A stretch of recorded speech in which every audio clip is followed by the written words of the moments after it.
Imagina a cena. Uma UTI.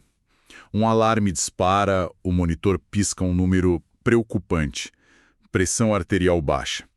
A primeira reação, quase um reflexo, seria dar soro, dar volume para o paciente. Mas e se essa for a pior decisão possível naquele momento? Esse é o dilema central dos cuidados intensivos. A hipotensão é um sinal, um alerta, mas não é um diagnóstico. É como a luz do motor acendendo no painel do carro. Ela te avisa que tem algo errado, mas não diz se é o óleo, o motor que superaqueceu ou, sei lá, uma falha elétrica. Exato. E para a gente descobrir a causa real, a gente precisa olhar para dentro do motor. É por isso que antes mesmo de pensar em agulhas, catéteres, qualquer coisa, a gente precisa dar um passo atrás. O que exatamente a gente está medindo? E aí que a gente entra na nossa conversa de hoje. Vamos decifrar dois conceitos cruciais: a pressão venosa central, a famosa PVC, e a pressão arterial média, a PAN. Vamos entender o que cada uma significa sozinha e, o mais importante, o que a combinação delas revela sobre o paciente. Perfeito. Então, vamos começar pela primeira peça desse quebra-cabeça. A pressão venosa central, a PVC. De um jeito bem simples, é a pressão que a gente mede ali na porta de entrada do coração, no átrio direito. O que esse número nos diz? Essencialmente, a PVC é um reflexo do retorno venoso. Ela nos dá uma ideia, assim, do volume de sangue que está conseguindo voltar para o coração depois de circular pelo corpo. Pensa nela como se fosse um medidor de nível de um reservatório que abastece uma bomba. E existe um valor normal para isso? Bem baixinho, entre 2 e 6 milímetros de mercúrio. Mas o ponto crucial, e o material que a gente analisou deixa isso muito claro, é que um valor isolado da PVC, ele é um parâmetro bem limitado. Espera aí, isso parece um pouco contraditório. Se o único número de PVC não me diz muita coisa, por que a gente passa por todo o trabalho de um procedimento invasivo, de colocar um catéter central para conseguir esse número? O que está faltando nessa história? Ótima pergunta. E a resposta é que o poder da PVC não está na foto, mas no filme. Um número isolado, um 6, por exemplo, pode significar várias coisas. Mas uma PVC que estava em 2 e agora está em 8 e continua subindo, isso conta uma história muito clara. O valor real está na tendência e principalmente no contexto. Certo, então o que a gente procura são padrões. Uma PVC que não para de subir, por exemplo, o que isso sinaliza? Que tipo de congestionamento é esse? Basicamente, podem ser duas coisas.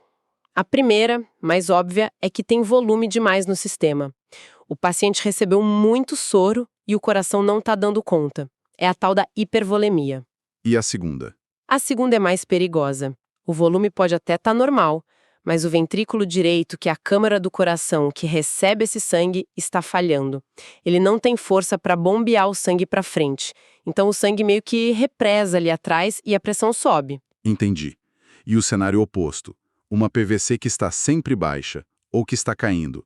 O que isso te diz? Esse é o cenário mais clássico de hipovolemia. O reservatório está com nível baixo. Falta volume circulando, seja por uma hemorragia, desidratação, não importa a causa. Mas aí entra a história do contexto de novo, né? Exatamente, você tem que olhar outros sinais. O paciente está urinando, as mãos e os pés estão frios, pálidos. A PVC é uma peça importante, mas ela se encaixa com a avaliação clínica completa, com o que você está vendo no paciente. Agora, se a PVC nos mostra o que está chegando no coração, o combustível no reservatório, digamos, a gente precisa saber com que força esse motor está trabalhando. É aí que entra o segundo pilar, a PAN. Isso, a pressão arterial média, a PAN. Essa é a medida que realmente importa para a perfusão dos órgãos. Não é a máxima, a sistólica, nem a mínima, a diastólica. A PAN é a pressão média efetiva ao longo de todo o ciclo cardíaco. É a força constante que garante que o cérebro, os rins, tudo receba oxigênio. Tem até uma fórmula, né? Que ajuda a gente a entender o conceito. É a pressão diastólica, mais 1/3 da diferença entre a sistólica e a diastólica. Isso já mostra que ela é mais influenciada pela pressão de base, a diastólica. Exato. E esse número não é aleatório. Em geral, a gente busca manter uma PAM acima de 65 milímetros de mercúrio. 65. Isso. Abaixo de 60, o risco de lesão nos órgãos vitais, principalmente cérebro e rins, começa a aumentar muito rápido. Manter a perfusão é a prioridade. Mas o mais fascinante sobre a PAN é entender do que ela é feita. E aqui a gente chega numa das equações mais importantes da fisiologia, certo? Com certeza. Uma das mais elegantes e poderosas. A PAN é o produto de duas coisas, o débito cardíaco, o DC, e a resistência vascular sistêmica, a RVS. Ou seja, PAN é igual a DC vezes RVS. É simples, mas tudo em terapia intensiva gira em torno disso. Vamos detalhar isso um pouco. O débito cardíaco seria o volume de sangue que o coração bombeia por minuto, a vazão da bomba, por assim dizer. Perfeito. E a resistência vascular sistêmica seria a pressão nos canos, o quão apertados ou relaxados os vasos sanguíneos estão. Exatamente essa analogia. Se você quer aumentar a pressão na ponta de uma mangueira de jardim, você tem duas opções. Ou abre mais a torneira, aumentando o débito, Ou aperta o bico da mangueira. aumentando a resistência. Na UTI, a gente faz exatamente isso, mas com medicamentos. É aqui que a fisiologia e a farmácia se encontram de um jeito muito direto. Perfeitamente. Se o problema é a bomba, o débito cardíaco, a gente usa drogas que aumentam a força do coração, os inotrópicos. Mas se o problema são os canos frouxos, a resistência baixa, como no choque séptico, E a gente usa os vasopressores. isso, como a noradrenavina, para apertar os vasos e restaurar a resistência. A escolha da ferramenta depende de onde está o defeito no sistema. Ok, isso deixa tudo bem mais claro. Então agora a gente tem as nossas duas pistas. A PVC, que fala do volume que chega ao coração, e a PAN, que fala se a pressão para o resto do corpo está adequada. Como que o médico na UTI junta essas duas coisas para tomar uma decisão em segundos? É aí que a mágica acontece. A análise conjunta. Pensa que você é um detetive com duas pistas. Uma sozinha te dá uma suspeita, mas as duas juntas resolvem o caso. Vamos ver os dois cenários mais clássicos. Vamos lá. O primeiro parece ser o mais intuitivo. Sim. Cenário 1. PVC baixa e PAN baixa. A pressão na entrada do coração está baixa e a pressão de perfusão na saída também está baixa. Todas as setas apontam para a mesma direção. Falta volume. O reservatório está vazio, a bomba não tem o que empurrar e a pressão na mangueira cai. A conduta aqui seria... Reposição de volume. É o caso clássico de hipovolemia. Dá soro ou sangue, dependendo da causa, vai encher o tanque, vai aumentar a PVC e, por consequência, vai aumentar o débito cardíaco e a PAN. Aqui, dá volume salva a vida. Certo. Agora vamos para o segundo cenário, que eu imagino ser o mais complexo, o mais traiçoeiro. Exatamente. Cenário 2. PVC alta e PAN baixa. Esse é o padrão que faz toda a diferença. Vamos pensar. A PVC está alta.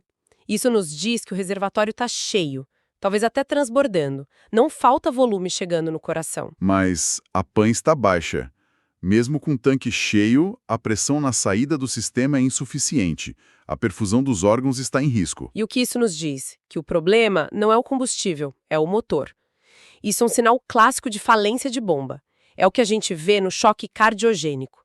O coração não tem força para bombear o volume que ele está recebendo. E aí o sangue acumula para trás, aumentando a PVC, e não vai para frente, derrubando a PAN. Exatamente. É o pesadelo de qualquer intensivista, imagino. Tentar ajudar enchendo o tanque, quando na verdade você está afogando o motor que já está falhando. Dar mais volume nesse cenário seria... desastroso. Você aumentaria ainda mais a congestão, pioraria a função do coração, poderia levar o paciente a um edema agudo de pulmão. A conduta aqui é o oposto da anterior. A gente precisa ajudar a bomba, talvez com um inotrópico para dar mais força ou com outras drogas. Então, no fim das contas, a pergunta sai de o paciente está hipotenso e vira por que ele está hipotenso. E a resposta para o porquê, que guia o tratamento correto, está na leitura conjunta desses dois números. Isso. É a diferença fundamental entre um problema de volume e um problema de bomba. E essa diferenciação é a base da monitorização hemodinâmica. Recapitulando, a PVC nos dá uma noção do retorno venoso, e seu valor está na tendência. A PAN é a pressão que perfunde os órgãos, determinada pelo coração e pelos vasos. E o mais importante, juntas, elas permitem um diagnóstico rápido e preciso da causa da instabilidade. Para a gente fechar, uma coisa que me chamou a atenção no material foi a menção a detalhes bem técnicos como os possíveis artefatos na leitura da pressão. Coisas como superamortecimento ou subamortecimento da curva, que podem distorcer completamente os valores no monitor. Isso me leva a uma questão mais ampla. Num ambiente onde decisões de vida ou morte se baseiam nesses números, qual é o peso da tecnologia e das suas possíveis falhas? Como os profissionais de saúde equilibram a confiança nos dados do monitor com a avaliação clínica, com o que eles estão vendo ali na frente deles? Olá! Então, na nossa última conversa, a gente estabeleceu o porquê da monitorização, né? Falamos de pressão venosa central, pressão arterial média. Hoje a gente vai para o campo de batalha mesmo, para o como a coisa acontece. Vamos mergulhar na execução do acesso venoso central. É isso aí. E a nossa missão hoje é responder uma pergunta que parece simples, mas é cheia de detalhes. Como é que a gente coloca um catéter, um procedimento super invasivo, com a máxima segurança possível? Para isso, vamos analisar o que as fontes dizem sobre as 3 principais portas de entrada, né? A jugular, a subclávia e a femoral. E entender por que uma tecnologia, o ultrassom, mudou completamente as regras do jogo. Perfeito. E, pelo que eu vi no material, o ponto de partida de qualquer discussão moderna sobre isso é justamente o ultrassom. Uma das fontes é bem categórica, diz que o uso dele é quase que mandatório. Isso é muito forte. É forte, né? E afirma que, com ele, a chance de uma complicação grave ou de simplesmente errar o alvo é praticamente zero. A minha dúvida é, o que ele faz exatamente? Como ele guia a agulha com essa precisão toda? A beleza do processo está na simplicidade e em como ele combina 2 tecnologias. Primeiro, a gente usa o que se chama de modo B. Modo B. Pensa nele como aquela imagem clássica de ultrassom, sabe? Em preto e branco. Ele funciona como um mapa de alta definição da anatomia do paciente, só que em tempo real. Certo. Você põe o transdutor no pescoço, por exemplo, e vê na tela a veia, a artéria carótida do lado, os músculos. Você mapeia o terreno. Entendi, o modo B é um mapa. Mas o mapa anatômico não me diz se eu estou numa veia ou numa artéria que está colada nela, que é o grande perigo. Certo. Ótima pergunta. E é aí que entra a segunda etapa, o modo Doppler. Ah, o Doppler. Depois de identificar as estruturas no mapa preto e branco, você ativa o Doppler. Ele não mostra a anatomia, e sim o fluxo. O software colore o sangue em movimento. Geralmente, o que vem na sua direção fica vermelho, o que se afasta, azul. Uma artéria tem um fluxo forte, que pisca na tela, sabe? É pulsátil. A veia tem um fluxo mais contínuo, mais suave. Sem aquele pisca-pisca. Exato. É a confirmação funcional do que o mapa anatômico sugeriu. E tem uma dica prática que a palestra menciona que eu achei assim genial pela simplicidade. A compressão. Ah, sim. O palestrante explica que se você pressionar um pouquinho com o próprio aparelho, a veia que tem a parede mais molinha, ela colaba, ela some da tela. Já a artéria, que é um vaso mais grosso com mais pressão, não se abala. Continua lá pulsando. É um teste muito rápido. É um teste funcional excelente. Mas aqui vem um contraponto crucial que a fonte faz questão de levantar. Qual seria? A tecnologia, o ultrassom, é o padrão ouro hoje, sem dúvida. No entanto, o palestrante insiste que a expertise na técnica anatômica, a chamada técnica às cegas, é insubstituível. Guiada só pelos pontos de referência do corpo. Exatamente. Ele reforça que em muitas situações de emergência, numa parada no meio de um corredor ou em hospitais com menos recursos, o ultrassom pode simplesmente não estar disponível. Faz todo sentido. É a diferença entre dirigir com um GPS de última geração e saber ler um mapa de papel no escuro. Perfeita analogia. Você espera nunca precisar do mapa, mas se a tecnologia falha, é essa habilidade que te salva. O conhecimento da anatomia volta a ser a ferramenta principal. Precisamente. A tecnologia eleva o padrão de segurança, mas é a base do conhecimento anatômico que garante a competência do profissional em qualquer cenário. Certo, então, seja com o GPS do ultrassom ou com o mapa da anatomia, existe um método, né? Uma coreografia para colocar o catéter. Pelo que entendi, não importa o local, os passos são os mesmos. É a famosa técnica de Seldinger. É o pilar de quase todos os procedimentos vasculares que a gente faz hoje. Foi uma invenção revolucionária. A lógica por trás dela é brilhante. Vamos aos passos, então. O primeiro é a punção, certo?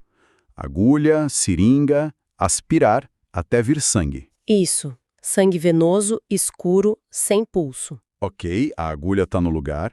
O desafio agora é não perder esse acesso, imagino. Eu preciso tirar a agulha para passar um catéter que é bem mais grosso. Como se resolve isso? Esse é o pulo do gato da técnica. Com a agulha no vaso, o segundo passo é introduzir, por dentro dela, um fio guia. Um fio guia. É um fio de metal bem fino, flexível, com a ponta macia para não machucar o vaso. Ele desliza para dentro da veia. Garantindo o caminho. Exato. Com o fio lá dentro, você pode fazer o terceiro passo: retirar a agulha. O fio guia fica lá como um trilho de trem, marcando o trajeto. Ele funciona literalmente como um guia. O nome é perfeito. O caminho está seguro. E agora? Agora que o caminho está marcado, a gente precisa alargar a entrada. O quarto passo é a dilatação. Um pequeno tubo de plástico rígido, o dilatador, é passado sobre o fio guia. Ele cria um túnel na pele. Um túnel do diâmetro exato do catéter? Exatamente. Depois de dilatar, ele é retirado e aí vem o passo 5, a inserção do catéter. Ele desliza sobre o fio guia que o conduz suavemente para dentro do vaso. E para finalizar, é só tirar o fio guia, imagino. Exato. O último passo. O fio guia é retirado com cuidado, deixando só o catéter posicionado. Aí a gente testa as vias, fixa na pele e faz um curativo. É uma coreografia muito inteligente, né? Cada passo garante que você não perca o caminho. Diminui muito a chance de dar errado. Essa técnica é fascinante, mas ela é só metade da história, certo? A grande decisão ainda é: onde a gente vai fazer essa punção? De forma alguma, uma escolha aleatória.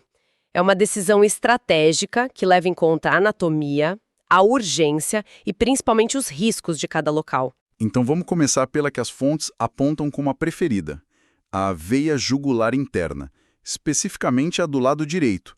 Por que essa preferência toda? A razão é puramente anatômica. É um caminho mais direto. A jugular interna direita desce pelo pescoço e desemboca quase em linha reta na veia cava superior. Um trajeto mais limpo. Isso, mais retilíneo. Facilita a passagem do catéter e diminui o risco dele ir para o lugar errado. O posicionamento do paciente aqui é crucial. Colocá-lo em Trendelenburgo. Cabeça para baixo. Isso, uns 15 graus. Faz a veia inchar, fica mais fácil de acertar. E virar a cabeça para o lado oposto expõe bem a área. E o locrial dá uma orientação bem precisa para a agulha. Entra num ângulo de 30 a 45 graus, mirando no mamilo do mesmo lado. É um detalhe bem específico. Sem dúvida. Agora vamos para a segunda opção, a veia subclávia. E aqui a conversa fica interessante, porque é uma balança clara de prós e contras. E quais seriam eles? A grande vantagem é o conforto para o paciente e a segurança a longo prazo. Um catéter na subclávia, que fica debaixo da clavícula, deixa o pescoço livre. E mais importante, as fontes são consistentes em apontar que esse sítio tem a menor taxa de infecção de todos. Menos infecção e mais conforto. Parece a escolha ideal. Onde está a armadilha? A armadilha está no risco do procedimento. A veia subclávia passa colada no topo do pulmão.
Isso, uns 15 graus. Faz a veia inchar, ficar mais fácil de acertar, e virar a cabeça para o lado oposto expõe bem a área. E o material dá uma orientação bem precisa para a agulha, entrar num ângulo de 30 a 45 graus, mirando no mamilo do mesmo lado. É um detalhe bem específico. Sem dúvida. Agora vamos para a segunda opção, a veia subclávia. E aqui a conversa fica interessante, porque é uma balança clara de prós e contras. E quais seriam eles? A grande vantagem é o conforto para o paciente e a segurança a longo prazo. Um catéter na subclávia, que fica debaixo da clavícula, deixa o pescoço livre. E mais importante, as fontes são consistentes em apontar que esse sítio tem a menor taxa de infecção de todos. Menos infecção e mais conforto. Parece a escolha ideal. Onde está a armadilha? A armadilha está no risco do procedimento. A veia subclávia passa colada no topo do pulmão. Se a agulha for um pouco além, ela pode furar a pleura e causar um pneumotórax, o colapso do pulmão. Que é uma complicação bem grave. Gravíssima. E por isso também não é recomendada para pacientes com problema de coagulação. Se sangrar ali debaixo da clavícula, é impossível de comprimir. Espera um pouco. Se o risco de perfurar o pulmão é tão sério, por que alguém ainda considera a subclávia? A menor taxa de infecção compensa um risco tão agudo? É aí que entra o julgamento clínico. Pensa num paciente que vai precisar de um catéter por muitas semanas. Quimioterapia, por exemplo. Exato. Aí o risco de infecção a longo prazo se torna um fator enorme. Nas mãos de um profissional muito experiente, talvez com ultrassom, ele pode julgar que o benefício supera o risco. Mas, de fato, o trade-off é muito claro. Entendi. É uma escolha de risco calculado. E isso nos leva ao último sítio, a veia femoral. O papel dela parece ser bem diferente. As fontes chamam de veia de exceção. Exato. Pensa na femoral como o acesso de emergência, o plano B ou C.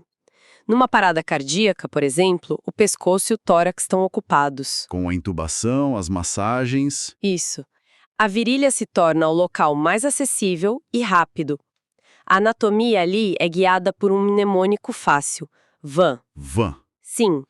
Pensando nas estruturas da virilha, da parte mais de dentro para fora, a ordem é veia, artéria, nervo, VAN. Entendi. Então o médico palpa o pulso da artéria femoral e sabe que a veia está logo ao lado, um pouco para dentro. Parece ser o acesso mais fácil numa crise. Mas qual o preço que se paga por isso? Imagino que os riscos sejam maiores. Muito maiores. A fonte enfatiza que este é o local com o maior risco de infecção. E também o maior risco de trombose venosa profunda. Entendi. É a solução para emergência, mas com uma regra de ouro. Assim que o paciente estabilizar, esse acesso tem que ser reavaliado e, idealmente, trocado por um sítio mais seguro. Certo, o cenário ficou bem claro.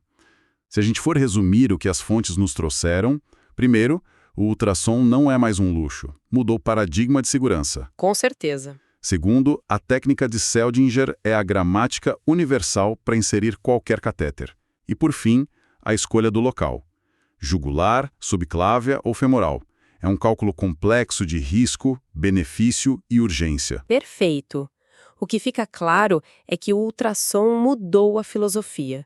Saímos de uma era baseada só em marcos ósseos para uma era de ver para crer, onde a segurança é por visualização direta. A tecnologia eleva o padrão.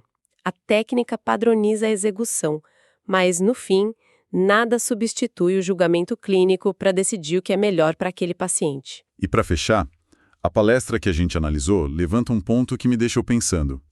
O palestrante comenta que, às vezes, a melhor técnica pode ser simplesmente aquela que o profissional domina. Interessante. Se um médico tem 20 anos de experiência e milhares de punções de subclávia, talvez essa seja a escolha mais segura nas mãos dele, mesmo que o protocolo sugira jugular. Isso abre uma questão, né? Num mundo cada vez mais guiado por protocolos, qual o peso da experiência individual? Como a habilidade pessoal de um médico se equilibra com as diretrizes para garantir o melhor resultado? Bem-vindos de volta à nossa análise. Nos módulos anteriores, a gente explorou bem o universo do acesso venoso central, né? O lado que, digamos, traz o sangue de volta para o motor. Exato. Agora, vamos atravessar o coração e olhar para o outro lado da rua, o lado arterial.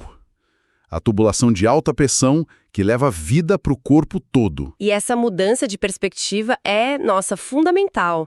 A gente sai da medição da pressão de enchimento, a PVC, para a pressão de ejeção. É a força que, de fato, empurra o sangue para o cérebro, para os rins, para todos os órgãos. É a pressão do trabalho sendo feito, sabe? Exato. E isso me leva à questão central de hoje. Todo mundo conhece aquela medição de pressão com o aparelho que aperta o braço. Mas assim, claramente há situações em que isso não é o suficiente. Não mesmo. Em momentos críticos, a equipe médica precisa de uma visão contínua, batimento a batimento. É como assistir a um filme em vez de olhar uma fotografia. A pergunta é, como isso é feito de forma segura? É exatamente essa a nossa missão hoje. Vamos mergulhar na monitorização da pressão arterial invasiva, a famosa PAI. O nosso objetivo é entender não só o porquê dela ser tão vital, mas também o onde e o como. E o mais importante? E o mais importante, qual é o ritual de segurança? O teste-chave que precisa ser feito antes de sequer pensar em começar o procedimento. Perfeito. Então, vamos começar pelo começo. Em que cenário um médico olha para um paciente e pensa, ok, o método tradicional não vai dar conta. Preciso dos dados em tempo real, agora. Olha, o primeiro e mais dramático cenário é a instabilidade hemodinâmica grave. Pensa nos diferentes tipos de choque. Certo. Choque séptico por uma infecção generalizada, cardiogênico quando o coração falha, como bomba, ou hipovolêmico por uma grande perda de sangue. Nesses casos, a pressão arterial pode despencar em minutos ou segundos. Entendi. Então, esperar 3 ou 5 minutos para o aparelho no braço inflar e dar um novo número é uma eternidade. Você estaria sempre correndo atrás do prejuízo, reagindo a uma informação que já é velha. Exatamente, o que nos leva direto para a segunda indicação, o uso de drogas vasoativas. São medicamentos potentíssimos, como a noradrenalina, que a gente usa para apertar os vasos e subir a pressão. O efeito delas é quase instantâneo e muito dose-dependente. Eu fico imaginando que ajustar a dose de uma droga dessas, sem ver o efeito imediato, é como dirigir um carro de corrida olhando para o velocímetro só a cada quilômetro. Você não tem a sensibilidade para fazer as curvas. É a analogia perfeita. Um pequeno ajuste na infusão pode causar uma variação, brutal na pressão. Com a PAI, você vê a curva no monitor subindo ou descendo em tempo real. Isso permite um ajuste fino, que é impossível de outra forma. Você tem algum exemplo prático disso? Tenho. Lembro de um caso de um paciente em choque séptico, a pressão não respondia bem a fluidos. Ao iniciar a noradrenalina, a gente viu pela curva da PAI, em segundos, que a dose inicial era pouca, precisava aumentar. E com um aparelho não invasivo? Levaríamos talvez 10 minutos para ter essa mesma certeza. 10 minutos que fazem toda a diferença. Uau! Isso realmente coloca em perspectiva. E que outros cenários exigem essa precisão toda? Cirurgias de grande porte, um exemplo clássico. Neurocirurgias, cirurgias cardíacas, grandes cirurgias vasculares, onde se antecipa uma perda de sangue importante ou grandes flutuações de pressão. O anestesista precisa desse feedback contínuo para manter o paciente estável. E tem também as situações em que o aparelho comum simplesmente falha, certo? Sim, não funciona direito. Sim, e isso é crucial. Em pacientes muito graves com vasoconstrição periférica severa. O que isso quer dizer, na prática? Quer dizer que os vasos dos braços e pernas estão tão apertados que quase não passa sangue. Aí o aparelho não invasivo pode dar leituras falsamente baixas, ou simplesmente não conseguir ler. Ele procura um pulso que mal existe ali na periferia. A PAI, por estar direto na fonte, numa artéria calibrosa, nos dá o valor real. Certo, o cenário está montado. O paciente é crítico, precisa dessa monitorização. Agora a pergunta é, onde? Qual é o ponto de acesso para essa informação tão valiosa? As fontes deixam claro que existe um local preferido. Sem dúvida.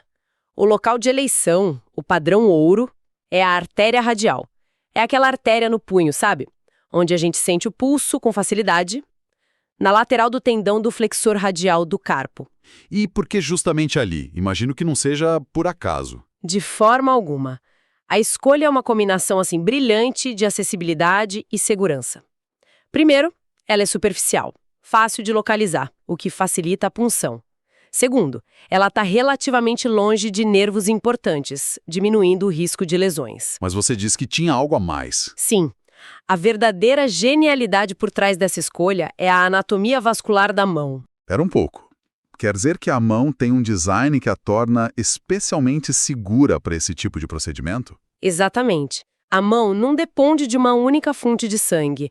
Ela é irrigada por duas artérias principais, a radial, que a gente está puncionando, e a ulnar, que fica do outro lado do punho. E o mais importante, elas se conectam na palma da mão. Peraí, então a mão tem uma espécie de estepe circulatório, uma rota alternativa. Isso. Isso é genial do ponto de vista da engenharia biológica. É exatamente isso. Essa redundância é a nossa rede de segurança. O arco palmar superficial, que é formado principalmente pela artéria ulnar, garante que, mesmo se algo dê muito errado com a artéria radial, tipo, se ela for obstruída por um coágulo, a outra assume. a artéria ulnar consegue suprir sangue para a mão inteira, evitando uma catástrofe isquêmica. Fascinante. Mas e se a radial não for uma opção? Quais são os outros locais e por que eles não são a primeira escolha? Bom, uma alternativa comum, especialmente em pacientes em choque profundo, com pulsos periféricos muito fracos, é a artéria femoral na virilha. Por que ali? O pulso ali é mais forte, mais central. O problema é que a virilha é uma área mais difícil de manter limpa, estéril, sabe? É uma região quente, úmida, com maior colonização bacteriana, e isso aumenta o risco de infecção. Faz todo sentido. E a outra opção que as fontes mencionam, a artéria braquial, no braço. A artéria braquial dá uma ótima qualidade de onda no monitor, um sinal bem claro, mas ela tem um vizinho perigoso, o nervo mediano. Ele passa muito próximo da artéria. Uma punção mal sucedida pode lesar esse nervo e as consequências não são triviais. A gente está falando de uma sequela que pode afetar a sensibilidade, a motricidade fina da mão, a capacidade de segurar um objeto. É um risco que geralmente não vale a pena correr se a radial estiver disponível. Entendi. A escolha da radial é, então, uma decisão baseada numa análise de risco e benefício muito clara. O que nos leva ao ponto crucial. Essa rede de segurança, essa rota alternativa da artéria ulnar, precisa estar funcionando, certo? Com certeza. Como a equipe se certifica disso antes da punção? Não dá para simplesmente assumir que está tudo bem e torcer pelo melhor. De jeito nenhum. E é para isso que existe uma das manobras semiológicas mais clássicas e elegantes da medicina, o teste de Allen. É um teste simples, feito à beira do leito, que avalia justamente a integridade dessa circulação colateral. Ok, então como ele funciona na prática? Descreve pra gente. É bem visual.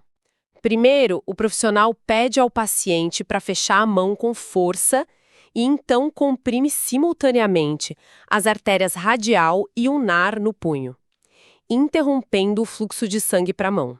A mão deve ficar branca, pálida, nesse momento, imagino. Exato. Em seguida, com as artérias ainda comprimidas, o paciente abre a mão, que vai estar visivelmente pálida. Aí vem o momento da verdade. O profissional libera a compressão apenas da artéria ulnar, mantendo a radial pressionada. E o que se espera ver? O que a gente quer ver é a mão corar de volta, voltar a ter sua coloração rosada normal de forma rápida. As fontes dizem que o ideal é que isso aconteça em até 5 a 7 segundos. O que isso prova? Isso demonstra que a artéria ulnar, sozinha, é capaz de perfundir a mão inteira através do arco palmar. O step está funcionando perfeitamente. E se isso não acontecer? Se a mão continuar pálida? Aí temos um problema. Se a mão demora mais de 10, 15 segundos para voltar ao normal ou não volta, o teste é considerado positivo ou anormal. Isso indica que a circulação pela artéria ulnar é insuficiente. A rede de segurança está comprometida. E aí? A fonte da palestra que a gente analisou é muito direta sobre isso. Usando as palavras do palestrante. Com essa manobra, você vê se existe a perviedade do arco. Perviedade se o caminho está livre. Exatamente. E a conclusão nesse caso é inequívoca. Novamente, citando a fonte. Se o teste é positivo, você não vai fazer a manobra. Você vai mudar, escolher outra artéria. A segurança do paciente é absoluta. Não se pode arriscar a viabilidade da mão. Fico pensando, esse teste é 100% infalível? Na prática clínica, existe algum debate sobre a real capacidade dele de prever complicações? Essa é uma excelente pergunta e mostra a beleza da medicina, né? Nada é absoluto. Existe, sim, um debate na literatura sobre a sensibilidade e especificidade do teste de Allen. Alguns estudos mostram que complicações são raras, mesmo em pacientes com teste anormal. Então, por que continuar usando? Pela sua simplicidade, rapidez e por ser um procedimento não invasivo. Ele continua sendo padrão de cuidado na grande maioria dos serviços. É um exemplo clássico de como um exame clínico bem feito ainda tem um valor imenso, mesmo na era da tecnologia. Então, o que a gente tira disso tudo é que a APA é muito mais do que só um número mais preciso na tela. É uma filosofia de monitorização em tempo real, uma ferramenta para guiar a terapia em pacientes onde cada segundo conta. Exato. E a base para tudo isso é um acesso seguro, onde a escolha do local, a artéria radial e a verificação da anatomia com uma manobra genial como o teste de Allen são fundamentais. Exatamente. Cobrimos as indicações, a anatomia que torna o procedimento seguro e a manobra que confirma essa segurança. É o alicerce para a técnica. Com isso, a gente fecha a parte das técnicas de acesso tanto venoso quanto arterial. Mas, como sabemos, não existe procedimento invasivo sem risco. No nosso próximo encontro, vamos amarrar todas as pontas, discutindo o que pode dar errado. As complicações, né? Exato, as complicações, tanto as imediatas quanto as tardias. E a importância de uma vigilância constante. E fica uma reflexão final que conecta tudo que a gente discutiu. A tecnologia nos dá essa curva da PAI, um fluxo contínuo de dados. O verdadeiro desafio e a verdadeira arte da medicina intensiva vai além de ler o valor da pressão. A pergunta a se fazer é: como as alterações sutis na forma da onda arterial? Na forma... Como assim? Sim, no desenho da curva, o que as fontes descrevem como uma onda superamortecida ou subamortecida, como isso pode ser, na verdade, um sinal precoce de um problema, tipo um coágulo se formando na ponta do catéter. Como a gente pode usar essa informação morfológica para intervir antes mesmo que os números da pressão comecem a cair drasticamente? Essa é a transição da coleta de dados para a sabedoria clínica. Bem-vindos ao encerramento da nossa análise sobre acesso vascular e monitorização hemodinâmica. Nas últimas conversas, nós mergulhamos bastante na técnica, na anatomia, sabe, no como fazer. Agora eu acho que a gente chega na parte mais crítica: o que acontece depois. Exatamente. A inserção de um catéter é um ato técnico, mas o que vem a seguir é um exercício contínuo de vigilância e principalmente de raciocínio. A técnica abre a porta, né? Mas é a interpretação que nos guia através dela. E o quebra-cabeça que vamos montar hoje é exatamente esse. O objetivo de todo esse procedimento é responder a uma pergunta central, certo? O coração do paciente está bombeando o volume certo, com a força certa, para o lugar certo. Uhum. Cada passo que a gente vai discutir, dos riscos até a leitura dos dados, é uma peça para encontrar essa resposta. Vamos começar a juntar essas peças, então? Perfeito. A pergunta central que, emerge dos materiais é dupla. Primeiro, quais são os perigos? Os imediatos e aqueles mais silenciosos que ficam ali espreitando depois de um acesso bem-sucedido. Certo. E segundo, como a gente transforma números frios, como a PVC e a PAN, numa narrativa clínica que permita agir? Ótimo. Então vamos começar pelo momento de maior tensão: o procedimento em si. O risco que sempre vem à mente e que parece o mais dramático é o pneumotórax. Sim. É impressionante pensar que por trás de toda a ciência, tudo se resume a navegar milímetros de distância de um órgão vital. A margem de erro é mínima. E essa margem de erro é ditada puramente pela anatomia. O pneumotórax, ou até o hemotórax, que é ar ou sangue no espaço em volta do pulmão, é um risco muito mais presente na punção da veia subclávia. Uhum. E não por um erro grosseiro, mas simplesmente porque o ápice do pulmão está ali, colado na trajetória da agulha. Então, 1 milímetro para o lado errado e a pleura pode ser perfurada. Nossa, isso mostra como o conhecimento de anatomia não é nada abstrato, né? Ele tem consequências imediatas físicas. E além do pulmão, tem o risco de confundir os vasos.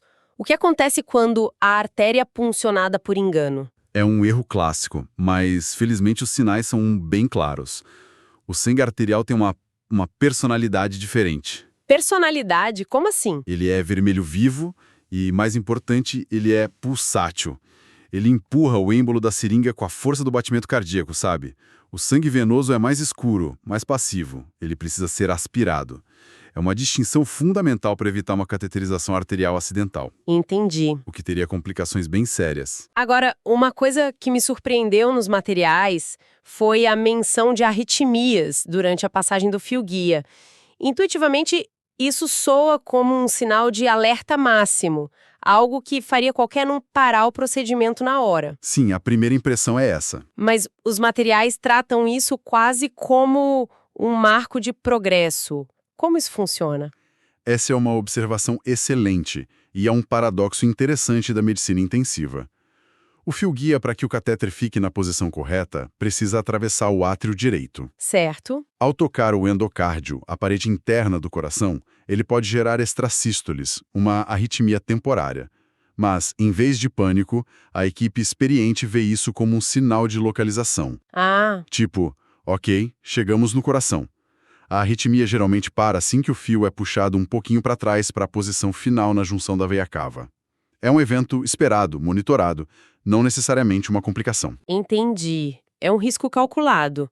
Um sinal no mapa da jornada do fio-guia.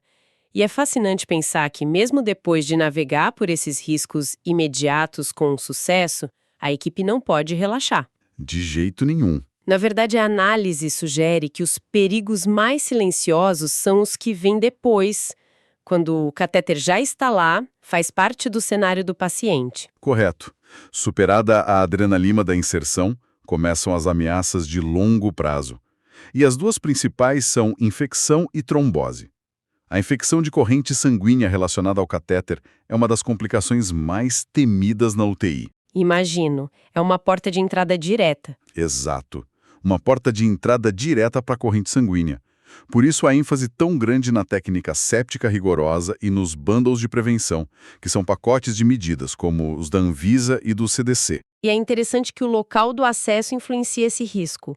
A menção de que o acesso femoral tem um risco infeccioso maior reforça que a decisão inicial tem consequências que duram dias até semanas. Exatamente. Isso meio que dilui a responsabilidade, não é só quem insere, mas toda a equipe que mantém o acesso depois. Exato. A manutenção é tão crucial quanto a inserção. E ao lado da infecção, a gente tem a trombose, a formação de um coágulo no vaso que é estimulada pela presença do catéter, que é um corpo estranho. Uhum. E aqui os materiais trazem um dado particularmente impactante. O exemplo sobre o público pediátrico? Sim.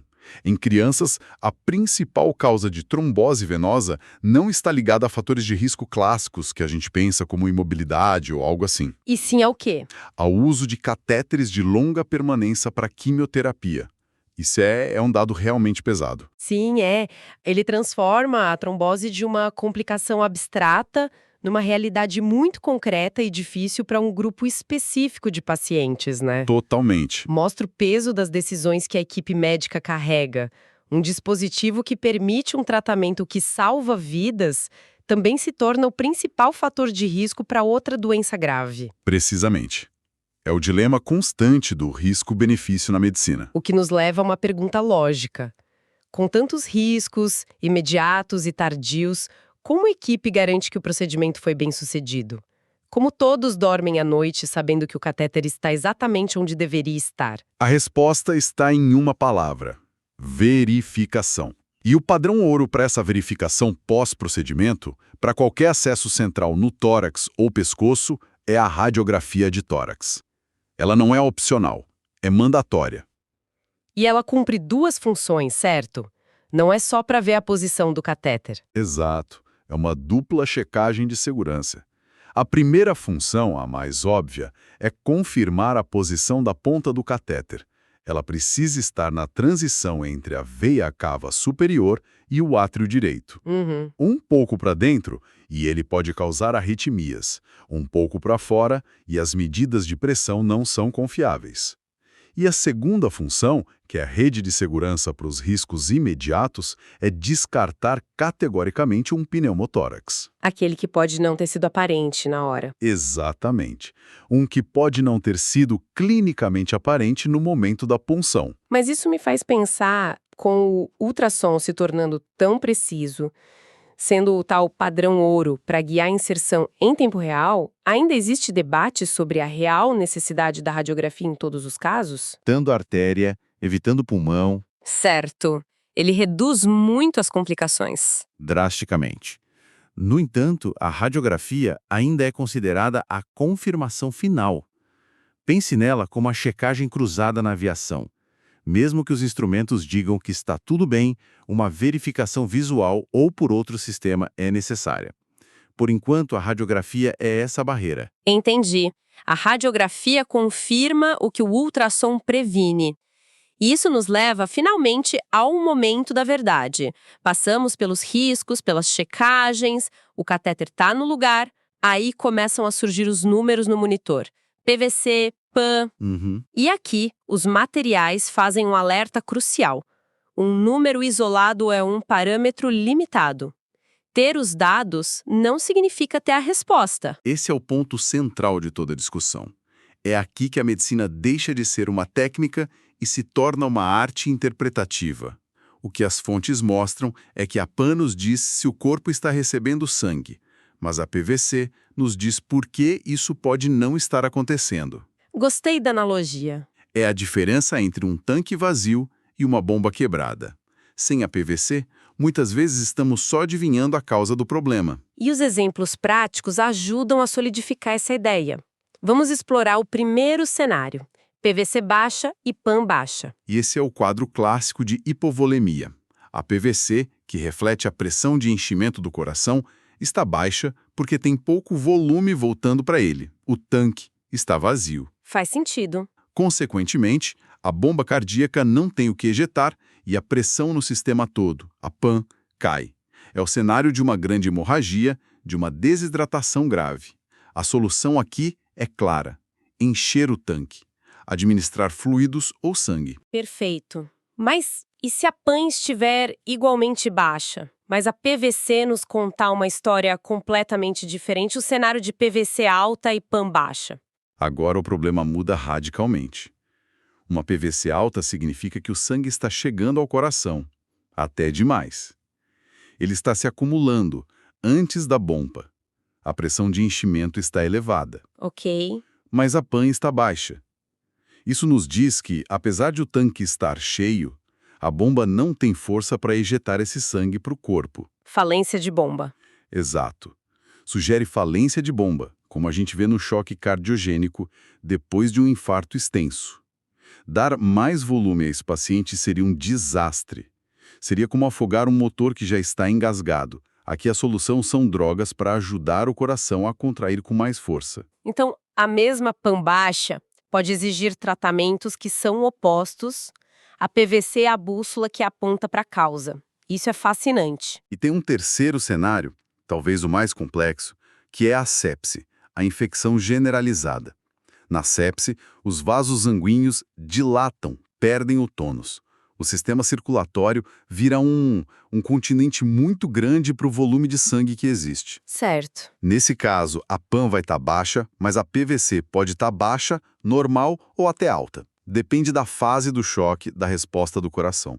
Os números aqui não contam uma história tão clara, eles só confirmam o caos que a clínica do paciente já está mostrando. É um lembrete poderoso de que os monitores não tratam pacientes. Exato. Eles só nos dão pistas para decifrar o que está acontecendo. Chegamos ao fim desta análise e parece que o círculo se fechou. Recapitulando, nós exploramos a geografia perigosa da inserção do acesso, com riscos imediatos como o pneumotórax e as ameaças silenciosas que vêm depois, como infecção e trombose. Reforçamos a importância das redes de segurança, com o ultrassom prevenindo o erro e a radiografia confirmando o sucesso. E o mais crucial, vimos que a monitorização não é sobre observar números, mas sobre interpretar padrões dentro de uma narrativa clínica complexa. Onde a mesma pista pode significar coisas totalmente diferentes. Isso. E fica claro que a combinação de técnica apurada, guiada pela tecnologia, com o raciocínio clínico afiado, é o que define a excelência no cuidado ao paciente crítico. A tecnologia nos dá o quê, mas o conhecimento e a experiência nos dão o porquê e o que fazer a seguir. Exatamente. O valor não está no dado isolado, mas na síntese que o profissional de saúde faz, integrando tudo o que sabe sobre fisiologia, patologia e sobre aquele paciente específico que está ali na sua frente. Para finalizar, fica uma reflexão que os materiais inspiram, mas não respondem diretamente. É mencionado que a escolha do local da punção, seja jugular ou subclávia, ainda depende muito da experiência e da zona de conforto do operador. Sim, isso é um ponto importante. Em uma era onde a tecnologia, como o ultrassom, se torna o padrão ouro e, em tese, universaliza a visualização da anatomia, qual o verdadeiro peso que a habilidade individual ainda deve ter? E como isso impacta o treinamento de futuros médicos para garantir que a segurança do paciente seja máxima, independentemente de quem esteja segurando a agulha?